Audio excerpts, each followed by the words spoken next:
So when I was growing up, I had always dreamed of being an architect. Something about a large structure that can serve as either a workplace or a home for someone.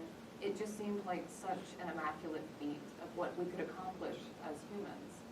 But the older that I got, the more that I started to become critical of the way that we construct these types of architecture, the way that we go about our current practices. And so with that, I started to research exactly how we do these things. So my MFA research examines how architectural industries are affecting our environments currently.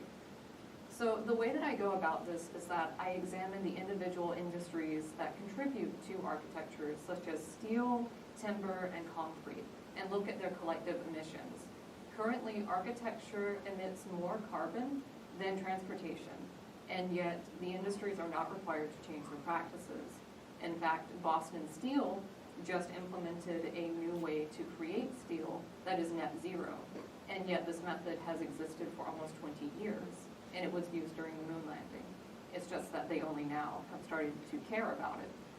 So within my artistic work, I take all of that critiquing and all of that research and all of those solutions, and I combine them into immersive installations.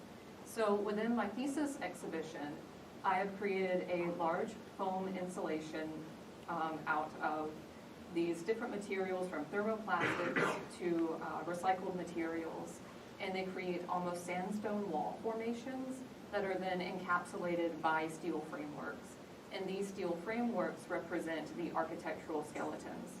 They almost act as either barriers or limiters within the gallery, confining where the organic structure can go and where it should go within the space. And so through this installation, I hope that people can contemplate our current practices, that they can see the way that the structure is affected within the space, and allow for us to think about how we are going about these contributions in the future. Thank you.